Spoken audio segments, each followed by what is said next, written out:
Welcome into the Email Online podcast. Mason Voth, Alec Bussey here with you from Email Online and Rivals as we cover K-State every single day for you. Lots of stuff up there right now, mainly pertaining to basketball. The Wildcats, for the time being, still inside the top 15. That'll probably change later today. We're recording this Monday morning. That'll probably change when the new poll comes out.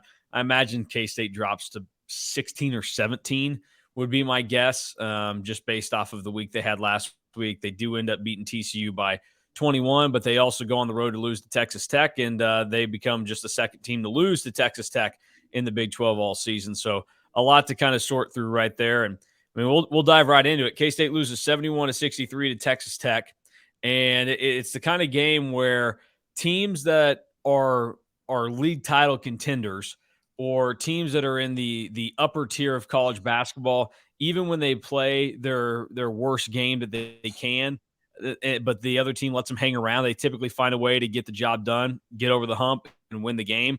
That was just not the case for K-State. And if you can go back and look at what the other teams in the league have done, Texas plays there either tonight or tomorrow, but Texas is in Lubbock this evening, I think. They are. So I haven't played them yet. Yeah, it's a big Monday game. But KU and Baylor have both already gone to Lubbock, and neither of them played particularly well. They were single-digit games. Kansas only ended up winning by a bucket. So neither of those teams played their best when they were in Lubbock, but they found ways to win the game. K-State, however, they weren't able to. Iowa State, similar circumstance. Iowa State blew a 23-point second-half lead when they were down there. And what we see now are those two teams have fallen 2 games back of first place in the Big 12.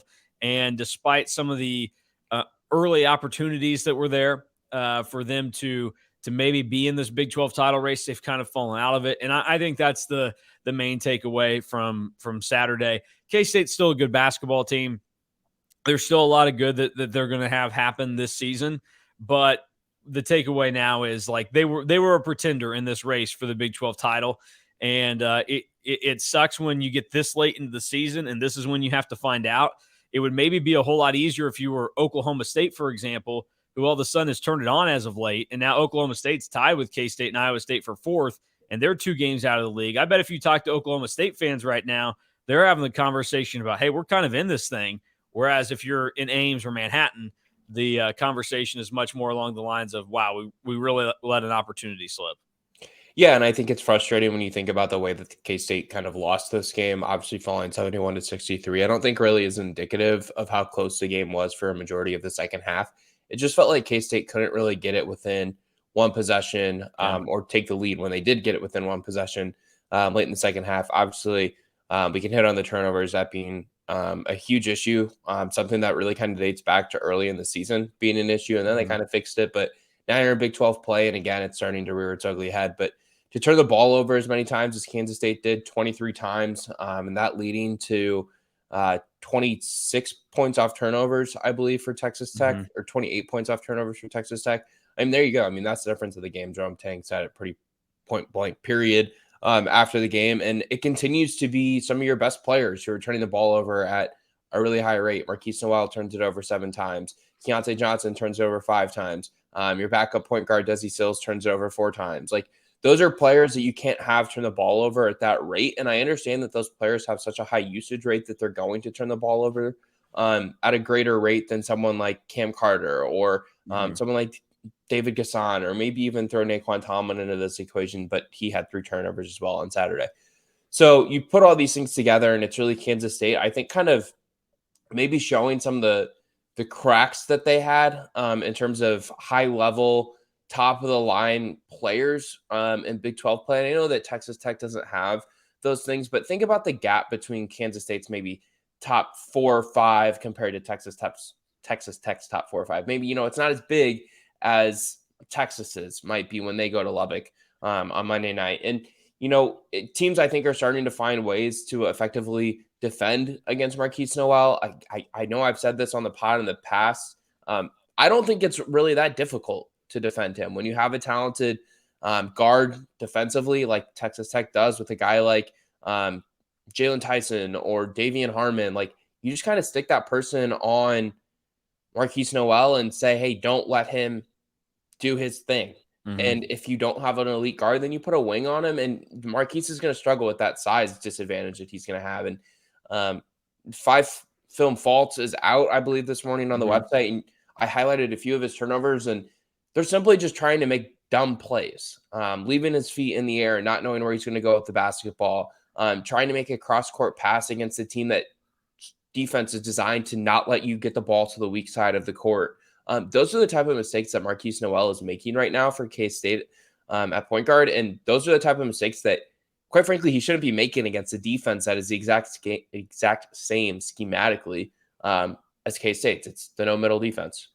Yeah, well, look, there you talk about the usage rate and like that, for guys when it's higher, like okay, but to offset some of the stuff that comes with, hey, you're gonna have the ball in your hands a lot, so yeah, you will have more turnovers than other guys. You need to actually be efficient in what you're doing, and that's the real issue for K-State the last 2-3 weeks is that Keontae Johnson and Marquise Noel just haven't been efficient for him. They combined to go 8 of 30 in the game this weekend in Lubbock. That's under 27% shooting. Good math. For those two guys together. I used my calculator before I said that because don't say that. I can't do that math. I'm gonna let people know that. So you have that, and so that's tough. Noel at least had 18 points, and he had some buckets, and he was making his free throws. So you get some help from that. The issue becomes Noel's 1 of 10 from 3. So at some point, the only one he made was the first one of the game. Yeah, that they called the 2 initially. Somehow that was blatantly a 3-pointer. Something needs to happen, and I wrote about this after the game against Texas, where there's this fine line between playing like conservatively and confidently and carelessly, and I think Marquise Noel has completely gone to the side of well, I won't say completely, but he's much more closer to careless than he is confident right now. Or maybe his confidence is leading to carelessness, and that goes to the passes that you're talking about, some of the shots, because I'm never a guy that's going to tell a shooter to quit shooting the basketball when you're open, but Marquise Noel needs to be a little bit smarter right now. And he's going to get a lot of the fault for what took place on Saturday because people will see that he went 1 of 10 from 3. He turned the ball over 7 times. The more difficult part of this equation for K-State is the fact that Keontae Johnson really didn't give him much on Saturday. He hit 1 big 3 for him, but he turns the ball over 5 times again. That's not good. And in addition to that, he was the guy that got the ball on the block multiple times with a chance to give K-State their first lead when they were down 1. He missed the layup at the bucket. It was slightly contested, but you would have expected him to finish that. And then he had the other one that he just couldn't handle the pass down low, and it got away from him. So everybody is culpable in what took place on Saturday for K-State. And that's not just, those 2 stars, but you kind of carry the weight there if you're those guys. It's not just the coaching staff because, again, like you have what you have to work with, and this team needs to be a little bit better. The depth failed K-State on Saturday. I thought it was something that was starting to improve, but Cam Carter didn't give you anything. He doesn't score while he's out there in almost 30 minutes of play. I didn't think his defense was really good. I think he's the guy that got burnt a couple of times on those dagger threes that Texas Tech hit. And Tech didn't shoot it well from 3. They were 28%. But what they were able to do was they had a high enough volume and they were able to hit some crucial ones because K-State's defense out there on the perimeter was not very good. They just too many open looks, and that's what led to a couple of the key threes for Tech that helped them extend the lead. So that was really bad. And when you don't have anybody else stepping up to kind of help out, Desi Sills gave you a little bit of a punch. Naquan Tomlin, I thought there were some steps in the right direction for Tomlin's game and helping kind of take things over and make some plays. The problem is he couldn't stay on the floor. He only played 18 minutes because he fouled out of the game. So it's just it's a weird game. K-State's got to flush it, and this season isn't a lost cause, and it's people are upset right now, but they're upset in the way that people should be for a team that is a good basketball team when they beat themselves. Like Texas Tech did not win that game on Saturday. K-State lost that game on Saturday. So I mean, Tech gets the win. Credit to them for fighting, but K-State is the sole reason why Texas Tech got that win. You turn the ball over that many times, you shoot that poorly, and you fail to make critical plays, which credit to Tech they did do at the end. you're going to lose the game. And so that's tough for K-State. And I think this team right now is having to figure out some different things about how they're going to move forward, because at this stage, like the turnover thing, it's not just a problem. It's a part of the game that K-State's going to have to live with now, because I don't know that you're going to correct it. It's happened so many times over the last however many weeks. And now that you're not shooting well on top of it, you can't mask some of those turnovers. I mean, they're not scoring like they did to start Big 12 play. That's obvious based off of what took place against Tech on Saturday. So, I mean, I don't want to be so doom and gloom about everything right now, but there's not a single positive you can take away from what happened in Lubbock on Saturday. And that just means that this team's going to have to come out and play their butts off on Tuesday in Norman, because you can't go on the road and lose to the last place team in the Big 12 again. That would be pretty detrimental. And I'll say this to tie this back in, and let's do the whole I don't know what the concept is that's PG version, but the poop sandwich, where you tell somebody something good, but then you cram a bunch of bad stuff in between, and then you say something good at the end. Here's how we end this thing, at least for me, on what happened Saturday. The reason why and I wrote about this, or the reason why this hurts so much for K-State and why people are so upset right now is because Jerome Tang and this team did such a good job to raise the level of expectations for them to a much higher level than what they ever should have been based off the circumstances, where this team had 3 losing seasons in a row. And if you go back and look historically, it's probably the worst 3-season stretch in K-State basketball history. Like, everything would suggest that there had not been a stretch of K-State basketball that was that bad, that low of a level.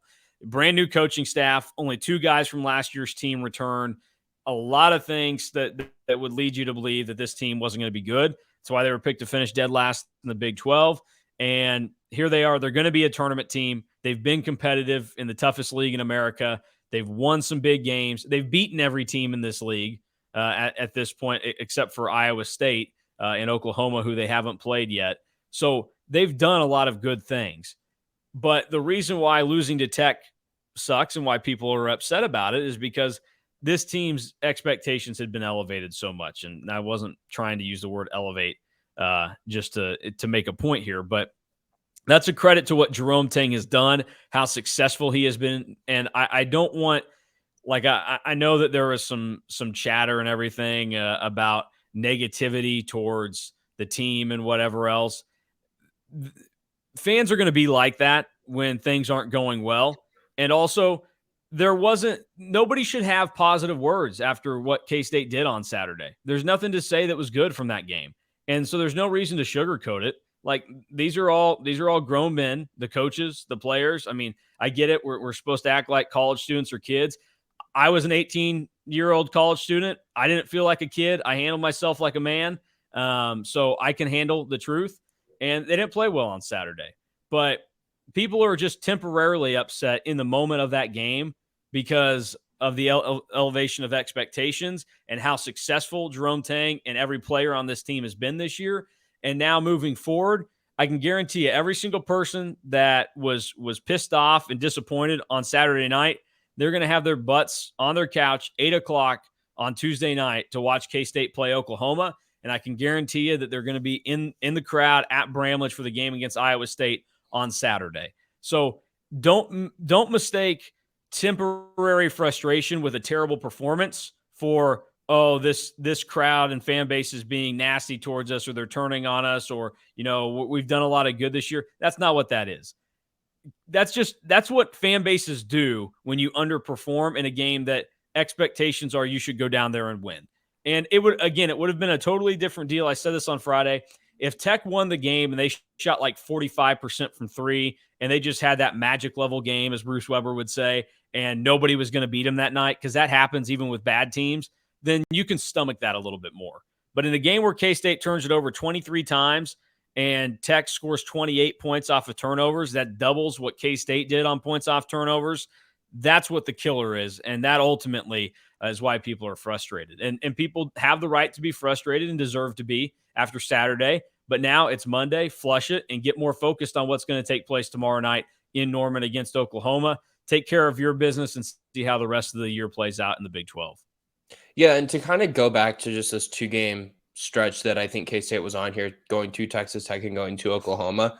I know a lot of fans probably maybe circled those 2 games and felt like there were 2 wins for K-State on the schedule. I didn't necessarily do that. I actually kind of thought that they would drop one of these 2 games just because, the Big 12 is really good. And obviously, I don't think those 2 teams are very good teams. I don't think they're really close to the NCAA tournament, even though Oklahoma somehow beat the number 1, who is going to be the number 1 team in the country, Alabama, by 30 points in the SEC Big 12 Challenge. Still don't know how that happened. I actually felt that K-State was probably going to lose one of these 2 games. And now it's important to make sure that one doesn't turn into 2 come Tuesday night when you go to Lloyd Noble Center in Norman. Like, that's just a game that you can't lose. But it's also tough when you kind of look at it from Oklahoma's perspective because, it's rare to see college basketball teams lose 5, 6, 7 games in a row. And we're looking at an Oklahoma team right now that's lost 4 games in a row. It's an Oklahoma team that is only projected to lose by about 1.5 points. If you're looking at that kind of projection, which is similar, I think, to what the Texas Tech game was at. So it's going to be another close game. But I will say there's aspects of the Oklahoma game that are favorable to K-State. Like, Oklahoma doesn't turn their opponents over a ton. Speaking from a defensive perspective, they're in the 330s in defensive turnover rate. They only turn their opponents over 15% of the time.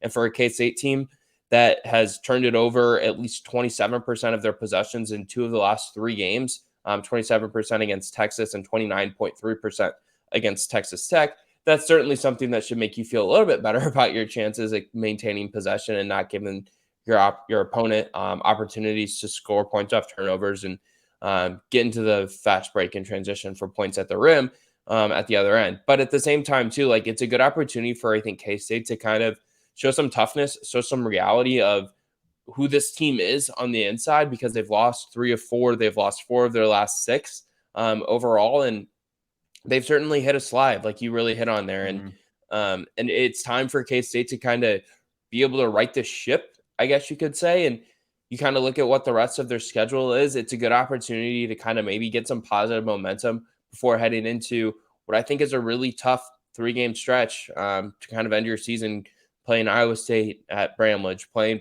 Baylor at Bramlage, playing on the road against Oklahoma State. Those are tough. That's a really tough 3-game stretch for a lot of teams. And I think, like you said a lot earlier with Oklahoma State, like they've built a lot of positive momentum. That's an Oklahoma State team that last week and a half ago when we were doing our Big 12 rankings, I don't think you were high on. I was buying stock in them at that point. They've won 4 or 5 in a row. They play Kansas tonight at Oklahoma State. And they're going to win that game. I mean, you give them one every year against Kansas, from what I understand. Yeah. Like well, no, right? I don't give them one. Bill Self gives them one. Bill Self, that dude, I'm telling you, tomorrow night, we'll be at halftime of the game we're at, K-State and Oklahoma. And then just on the, if you head east in the state of Oklahoma and you get to Stillwater and you look at the scoreboard in Gallagher-Iba, it's going to read Oklahoma State like 35, Kansas 24. And you're wondering what the hell's going on. And I'm just going to tell you, that's Bill Self giving a game to his Cowboys. He's still got some Oklahoma State Cowboy in him, and he wants them to get a game every year. So, yeah, I'm giving Oklahoma State. Huge for Oklahoma State, too. I mean, it's a team that I think is in the tournament pretty comfortably. Oh, yeah. Now. Yeah. Oklahoma State's in now. Like, I think Oklahoma State. But I will say that I think they're in right now. But go look at the rest of their schedule. They can't collapse, but they're going to be. I think the collapse could be very well in the. I mean, it's not out of the question. They've got of their 6 games left. They've got 4 of them against ranked opponents: Kansas, KU, TCU, K-State, and Baylor. Now, fortunately, 3 of those 4 are at home. But yes, like I wouldn't necessarily be surprised if things went south. But they're playing better right now, and they've taken advantage of an easier stretch for them. They played TCU that was undermanned. They beat Iowa State. They straight up beat Iowa State this weekend. And that was impressive to me that they could go on the road. They're the first team to win in Hilton Coliseum this year. So that's impressive. So yeah, they're in a good spot. They've ripped off 5 straight wins, 4 in the league. They won 6 of their last 7 in the Big 12. The only loss came to Texas on the road. So they're impressive. They swept Iowa State this year, and they'll be looking for revenge in a lot of these games coming up now. So I've never been a believer in Mike Boynton.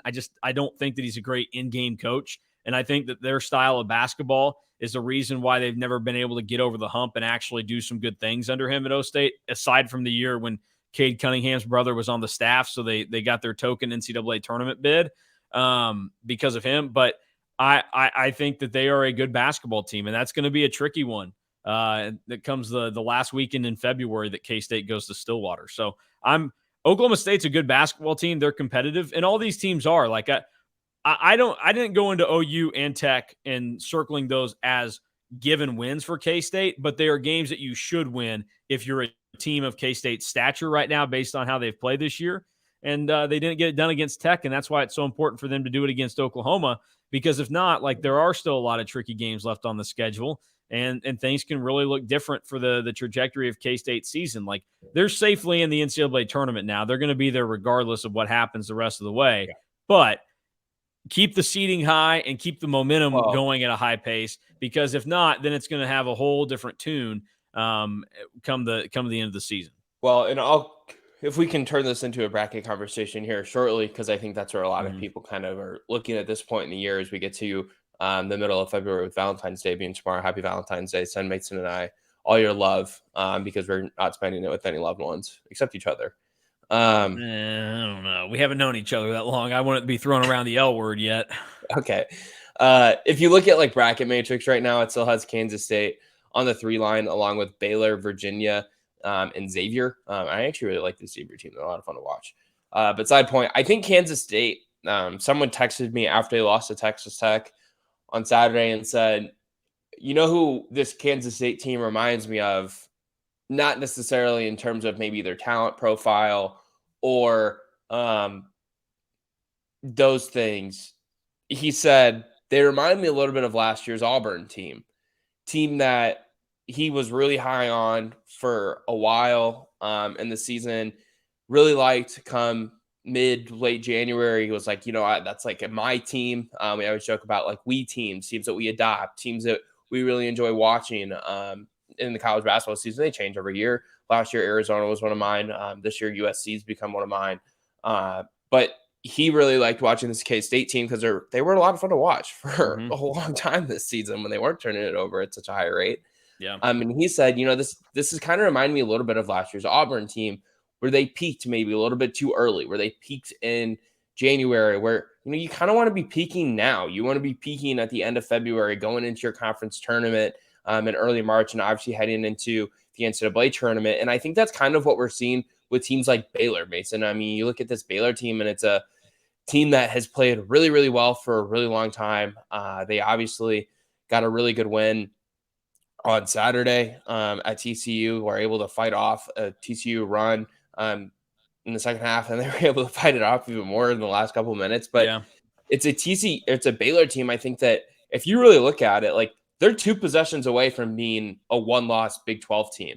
And I know a lot of people are kind of looking at this Baylor team and they think, okay, this is a team that I would bet to go the farthest in the NCAA tournament of the Big 12 members. And I don't know if I'm there because I still don't know if I completely buy the defense, but getting Everyday John back is probably huge for their defensive effort. But their offense is elite. And you kind of look at some of the things that this Baylor team is doing, like, they're getting a lot better. Where you look at kind of where K-State's at right now. They've obviously, like we said, have lost 3 of 4 and face a difficult stretch coming up here. Yeah, no, K-State's got to turn around, and they can do it. Like this, they're still a good basketball team. They're still one of the better teams in the country based off what they've done. Because again, like in this stretch where we can, be concerned about what's happening and freak out about things, what makes it more frustrating is, in all of these games, it feels like they've had a chance to win. Honestly, the TCU game is the only one where they never had a chance to win that game from the get-go. But even the Kansas game, Butler. They gave themselves I'm not counting Butler. Who cares about the non-con? When you have a successful non-con, nobody cares about your non-con because it doesn't matter as long as you're playing well in conference play. But like in conference people don't care about your non-con when you don't schedule great. Well, yes, that's true. It was a ho-hum non-con for K-State.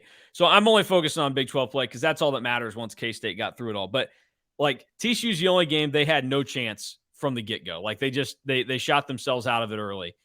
But against KU, they made a run there. They made a little bit of a push. And so against Iowa State, you can put it on them for losing that game. KU, it was turnovers that did it. That run at the end of the first half, like that set Kansas up. They played dead even. in the second half. Now, part of that's because the teams didn't really play. They just shot free throws the second half of that game, which was kind of boring. But then Texas, they had the lead. They couldn't hang on to it. And then Texas Tech, they were right there, and they couldn't do it. So this team is still good. And their losses, they've piled up 5 of them now in conference play. And that's the frustrating part. But even in those, they've beaten themselves, but they're still playing, I think, well enough to compete. And that's why, like, when they play Iowa State or Baylor or Oklahoma State over the next 3 games after Oklahoma on Tuesday, if they just cut down the turnovers a little bit, this team can still battle because their defense is playing at a pretty good level right now. I mean, outside of the Kansas game where KU had one of their better shooting nights of the season in the first half, K-State's defense is playing pretty solid right now. They were able to lock down Texas for most of that game, held them under 70 points. They held TCU under 70 points. Tech just barely gets over that number in their game. K-State is playing pretty solid basketball right now. The only thing that's missing in their game is, the way that they're turning it over. So they've got a turnover issue. And that's why, again, I keep going back to the word frustrating because it is frustrating to see how they played against Tech and how they've lost some of these games. But what makes it frustrating is because you can still see that they're a good basketball team or a competitive basketball team with some really, really good teams in their league. They are just doing the things to beat themselves. And I guess at the end of the day, that's what separates good teams from great teams is the good teams can beat themselves. The great teams tend to avoid that. But I still have hope for K-State, and nobody should be just completely beat up by the way things have played out. So we'll see. They'll have to come out. I would imagine they give a pretty inspired performance against Oklahoma. You're going to need to see something really good from Marquise Noel and Keontae Johnson. Feels like we've been saying that for a while now. You just need one of them to get back into their form. I think over the last 6 games, their efficiency ratings are in the negative. Whereas they were both in the positives early on, and their numbers everywhere across the board were pretty good. So this is a significant time for K-State, and we're gonna find out quite a bit tomorrow night in Norman because K-State, I don't need them. Tech, I said just go out there, find a way to win the game. Tomorrow night, I think we need to see K-State go out there and comfortably control the game. They don't have to blow Oklahoma out. But if you can hold the 7-point lead most of the game, I know it's on the road, but nobody's going to be there for that game for Oklahoma. K-State should be able to win that. They need to take care of it pretty comfortably. Well, and if you go look at some of Oklahoma's recent losses, 78-55 to Kansas on Saturday, even though that game was close for a while, they lost by 10 to Baylor, 82-72, lost 93-61 on the road at West Virginia, lost 71-61. Against Oklahoma State. So, yeah. I mean, they're weird right now because if you go and look, go all the way back to, really, their entire season, they've gone through stretches where they've been really competitive, and then they'll have a game where, they just completely get dominated, and then they'll play another competitive game, and then they get blown out. They started the year, their first 4 Big 12 games, or actually 5, were decided by 4 points or less. They lost by 1 to Texas, 3 to Iowa State. They won by 5 at Texas Tech in overtime. They lost to KU by 4 in Allen.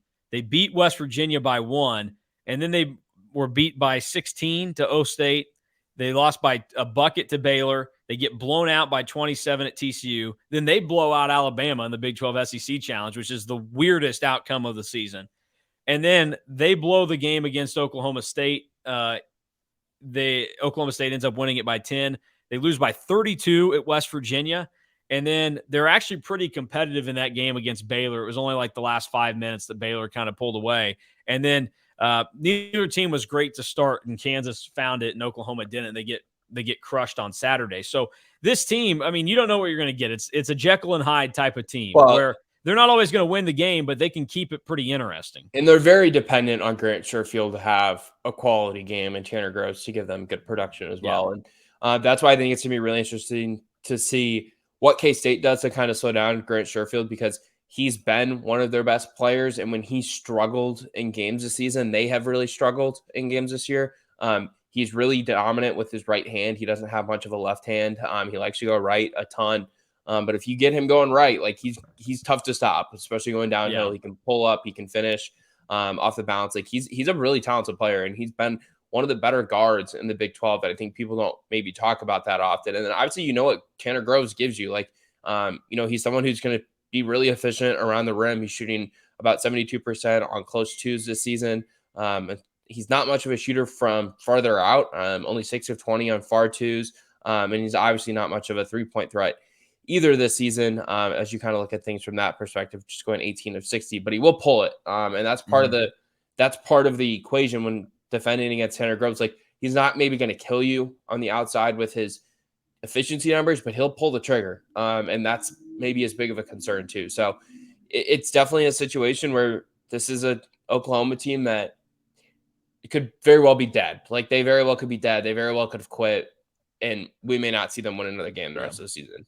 But it's also an opportunity for Oklahoma. It's like I said, where, they're kind of due for a win, and you have to make sure if you're Kansas State that win doesn't come against you, because that would be two really frustrating losses. And what's kind of funny about this too, Mason, if you really look at it from like a tournament resume perspective, neither of the loss to the loss to Texas Tech is going to be no worse than a quad 2 loss. Like, Texas Tech is certain right on the line of a quad 1 or quad 2 loss. Yeah. I don't know where Oklahoma's at in the net right now. I could pull it up, I guess. But just another example that it's not going to be that bad of a loss. And I think that's kind of can't believe you don't know the net rankings. I hate the net rankings. I know you know that I don't like the net rankings. Yeah, as it stands right now, looking at how it's going to work out for K-State and the designations of these. So Texas Tech, for the time being, they are a quad 1. That's a quad 1 game, that road game at Tech. That's a quad 1 loss. Oklahoma's right on the line of it. Yeah, Oklahoma's 76th right now, which makes them a quad 2 game. If Oklahoma goes up inside the top 75, the road game in Norman will become a quad 1 game. So, yeah, like, really, K-State, to keep their resume in good condition, you just can't lose at home to Oklahoma the way it stands, because then you'll go unbeaten in quad 3 and quad 4.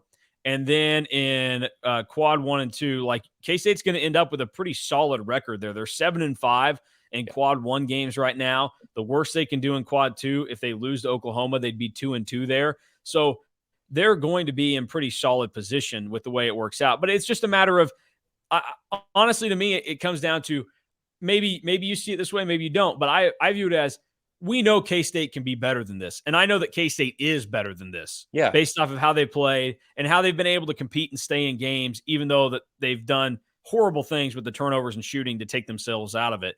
And so that's why I like these games are important down the stretch, is to get back into that form. And similar to what you were talking about with Auburn is, peaking too early. It's okay to peak too early if you're going to have like a second peak you start to ascend to later in the year. Yeah, and that it's time to do that. Yeah, and they had some issues there. It's time for K-State to start that ascent again. Are you talking about Wendell?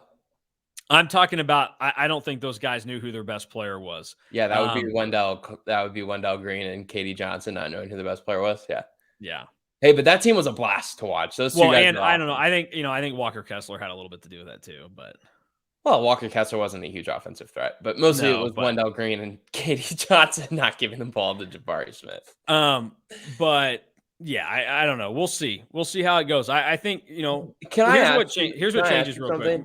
Yeah, hang on. One thing about the schedule, like you're talking about Oklahoma being due for a win, it changes a lot of things. If K-State can survive on Tuesday and beat Oklahoma, and then this Saturday Oklahoma plays Texas. So if Oklahoma's due for a win and Texas is due for a loss, it would seem, of some kind that would, kind of set them back.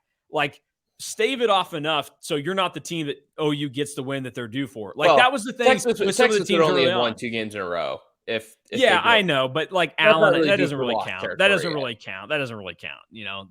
And the way the rest of the Big 12 has worked out, like Iowa State, Kansas State, and Baylor have all gone through brutal stretches this year where they've lost, 3 games in a row or, 3 or 4, whatever. It's time for Texas to have that stretch. Like, they're due for it. Texas is not that much better than everybody else in the league to avoid that, I wouldn't think. So we'll see how it ends up playing out and what goes down there. But important, like K-State was able to do that earlier this year when they had that home game against Texas Tech coming off of the KU game, where it was like, okay, Tech's lost all these games. There's no way Tech is this bad. They're due for one.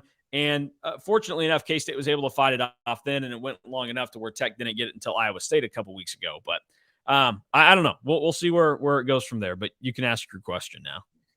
So this goes back to the net and the quad system. And I don't know where you sit on it. I'm generally not a fan of the net, personally. I get the quad system, and I like the idea of it. But I don't think a loss on the road at Texas Tech or a loss on the road at Oklahoma should be viewed as being like, sorry, my phone's ringing. I don't think that those should be viewed as not bad losses. Like, I don't think Texas Tech and Oklahoma are bad teams by I any agree. means. But I agree with you. Oklahoma's 12-13 and 2-10 in the Big Ten. No, I totally agree with you. The Big 12, excuse me. For the type of team that K-State is, those are bad losses. A team like K-State, if they want to be in the category of Baylor, Kansas, Iowa State, whatever, though Iowa State lost to Tech too on the road, you shouldn't lose those games. And that's why K-State is in this position. I'm separating K-State from the, like, in my opinion, like, losing on the road at Texas Tech is bad. Yes, they're 13-12 overall, and they're 2-10. Like, you should kind of be dinged for that on your tournament resume. And I don't think the quad system allows you to necessarily get dinged for losses that aren't good. I hate the phrase good losses, but like, it's not a game that K-State should have lost. You're losing to a team that's outside of the field. That's not going to make the tournament. I think the point is, if you go and look, if in speaking of K-State, if your worst loss is on the road at Texas Tech, then that's probably a pretty good idea of what kind of team you have. Like, well, Butler would be a worse loss, but yeah. Well, yes, but again, like the Butler game, whatever, that's not really. I'm not too worried about that one. It happened so long ago. K-State's obviously gotten even better from that point. Like, whatever. I don't think the non-conference, like I said, I don't think it holds all that much bearing, especially when, again, like K-State had a weak schedule. They beat all the really bad teams. They lost one game against an average team and whatever else. But like, if you go and look, there are other teams in the country that are going to end up with worse losses that are around the same category of K-State, based off of, the quad system, or even like what our eyes can tell us of, this team's like flirting with 500 or whatever. Like, we can go through and we can see that. We can see how that ends up working out with a lot of these teams. So yes, it makes sense, like how that ends up working out. And I get what you're saying. It is a bad loss for K-State. I'm not disagreeing with that, but I think that's more so what the quad system is there for. It's to highlight how successful you were against teams that are to be considered in an upper category or of a higher status level. Because I don't think the net should be used on a game by game basis. That's why we don't put the net ranking next to teams. We don't put like, this is number 18 K-State against number 76 Oklahoma tomorrow. No, but what we can go back and do is look and say, okay, in these games that are, quantified as quad one, K-State is 7-5 this season. That's not bad, because then if you go and look at quad 2, 3, and 4, they only end up with one loss in those categories. So I think that's what it's more so for. It's not for like this Bible, but it is. I mean, it's what the NCAA has dubbed it. It's the NCAA evaluation tool. It helps them evaluate better. It shouldn't make all the decisions, although sometimes maybe it does. But it at least it gives you something to reference, and it helps give an idea as good as we can to quantify a thing that same as like anybody that uses KenPom or whatever else, even though the net is maybe a little bit more flawed than those, but even like KenPom, Sagarin, or Bart Torvik, like you can go and find your flaws with that as well, and issues you can take. So I think you have to use all those. You have to be smart about it. And in terms of K-State, like singularly, it's a bad loss for them. But as a whole, with the rest of college basketball, I don't think it's as bad of a loss as what some others in the same area and realm of K-State are ultimately going to end up with on their resume this year. Yeah, no, I like what you said there. I don't like the net. I like the idea of the quad system and looking at it from a holistic perspective. I just don't like. It's hard for me to, and I understand there has to be a cutoff. Yeah. Like there has to be a line, but really, like, why are we looking at team 74 or 75 being Cincinnati right now? So let's say K-State goes on the road, and loses at Cincinnati. Okay, quad 1 loss. Okay, but then they go and lose at Oklahoma the next night. All right, that's quad 2 loss. Like, I get there has to be a line. Yeah, I mean, it's just, there has to be a line. I don't know. I don't like the net. I don't like the quad system a ton. I don't hate it, but it's like, it's not perfect, and there's not a perfect system. And I think that's what I personally like about what the NCAA tournament selection committee does is they have their own ranking system within net, but it doesn't seem like they rely on it. Like they don't behave like this is the only way we rank teams, if that makes sense. Like the net and the team sheets, like they do look at Sagarin, they do look at RPI and BPI, and they do look at KenPom and all the different things in determining how they rank teams and then obviously how they seed teams. Yeah, no, and like I agree. You have to just find a cutoff, and 75 for a road game, that whatever. Like right now, so for my comparison purposes, K-State's 18 in the net. Marquette is 15. Marquette this year, they're 4-5 in quad 1 games. K-State is 7-5, and Marquette's worst loss is a quad 3 loss to Wisconsin earlier in the season. So sucks. That's one of those games, and that was a that was a home game for Marquette that they lost to Wisconsin. Yeah. So that's the kind of thing that I look at, and you can look and see where other teams kind of sit and how to evaluate. Let's see some of the others now. Where you can make the argument to me that the net is flawed in some ways is the fact that Florida Atlantic is 20th. I get that they're 22-2, but come on, what are we talking about there? So I don't know, just things to kind of watch and monitor. Like a similar team right now would be for you, like you've got Illinois. They're 22 in the net. Their worst loss is at home to Penn State. That's a quad 2 loss for them in conference play. And, that should make sense. Like if you lose to a team that isn't as good at home, then you should get dinged for it harder than if you lose a road game. Like for K-State, they went on the road to Lubbock against a team that is average. It's a little bit tougher than a home game against Penn State. Also, I would throw into this mix, because as I look at this, like I think this is another thing that should be taken into consideration. If Illinois' worst loss came on December 10th against Penn State at home, like the NCAA should weigh that far less than what they are for, like, for example, if K-State were to lose to Oklahoma at the start of March, that's a worse loss than the Penn State one, even if Penn State and Oklahoma end up being pretty similar in the net. Like that's where we have to trust that common sense can take over in the selection committee room. And that's not me trying to pick on K-State here and make you feel better about Illinois, but that's just a general comment. Like, very good about my alma mater's team. Like that's why I don't think K-State should be dinged for that loss to Butler too hard, because everything that's come after that has suggested that they're a much better team than that. And so if K-State's worst loss came in December or at the end of November after they hadn't, been in Manhattan for 2-3 weeks or whatever, then I don't think that they should be punished too much on how that worked out. So I don't know. We'll see how it goes. Speaking of Oklahoma, one final time, do you have a prediction for how tomorrow's game ends up playing out? Yeah, I think K-State gets back to the winning column, but I don't think it's necessarily going to be uber comfortable. Yeah. I do think it's going to be a close game. We'll say K-State wins, I don't know, 73-64. Yeah. But I might change it when I write it. That sounds about right to me. Probably in that neighborhood. Like I said, to me, encouraging and progress is being a little bit more efficient, cut the turnovers down, get a solid game from Noel and Johnson in all categories, have somebody else step up, and just keep Oklahoma at arm's length the entire time. I'm okay if we're sitting there and there's 2.5 minutes left and it's uncomfortable. But if you've been able to kind of keep them away most of the game, that's totally fine. Similar to the game against TCU for K-State, where TCU was around for quite a bit. They were able to make it uncomfortable there in like the last 6 minutes or whatever. And then K-State was able to finish them off. Now, I don't expect K-State to finish all teams off like that.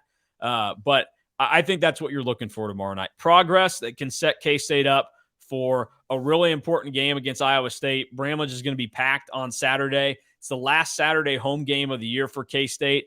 The cheapest secondary site ticket right now, according to whichever site ESPN is showing their tickets through now is $299. So it's an expensive ticket this weekend. I made that same face when somebody said it about if you're looking for tickets, I hope you got it already. And I said in the group with a bunch of guys, I was like, look, I love the school that I graduated from, and I love going to games, but you're on crack if you pay $300 to go to a K-State Iowa State basketball game. Like, just, why? Save it for another game, save it for whatever. I think for $300 you could buy like an all-session pass to the Big 12 tournament this year. Do that instead. Don't waste your bullet on an Iowa State game. You might be able to buy a Sweet 16 ticket for that much money. But hey, Final Four tickets? I don't know.